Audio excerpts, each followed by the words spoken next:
Garments বা textile বন্ধ হলে বাংলাদেশ কোথায় যাবে? বেকারত্বের ভয়ঙ্কর ভবিষ্যৎ।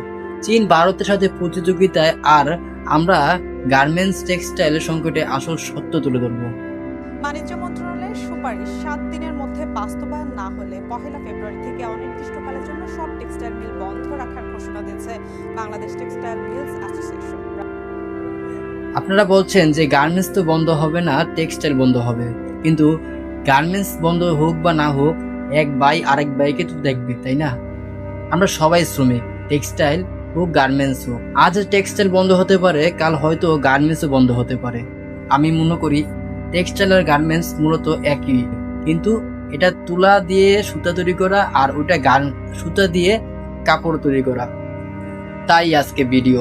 আসসালামু আলাইকুম প্রিয় দর্শক, আজ আমি কোনো রাজনীতিক কথা বলতে আসিনি। আজ আমি এসেছি একটা ভয়ঙ্কর বাস্তবতা নিয়ে। আজ যদি আমরা চুপ থাকি, আগামীকাল হয়তো হাজার হাজার মানুষ চাকরি হারাবে, কারখানা গেট বন্ধ থাকবে, আর আমাদের দেশটা আরো পিছিয়ে যাবে।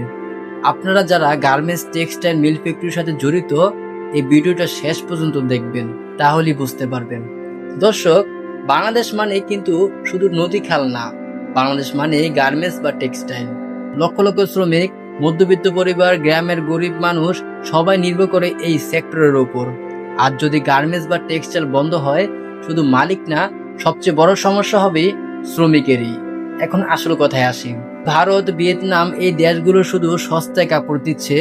বিদেশি বায়ুরা কি চিন্তা করে জানেন? আমি যদি কম টাকায় পাই, বেশি টাকা কেন নিব? এইখানেই আমাদের সমস্যা।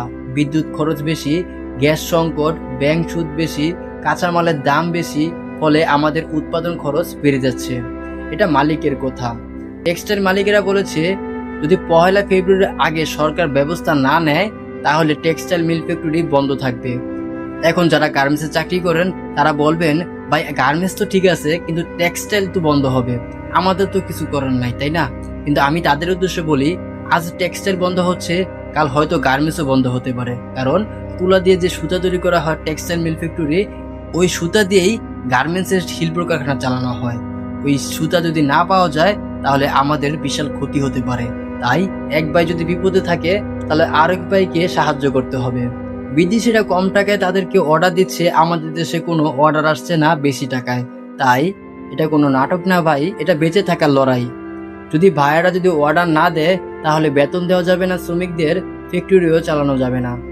একজন শ্রমিক চিন্তা করে মাস শেষে ঘর ভাড়া দিতে হবে, কিভাবে তার বাচ্চা ফি দিবে, বাজার করবে কি দিয়ে। দর্শক, শ্রমিক কোনো দয়া চায় না, সে শুধু নিজের ন্যায্য অধিকার চায়। শুধু বেতন কমানো সমাধান না,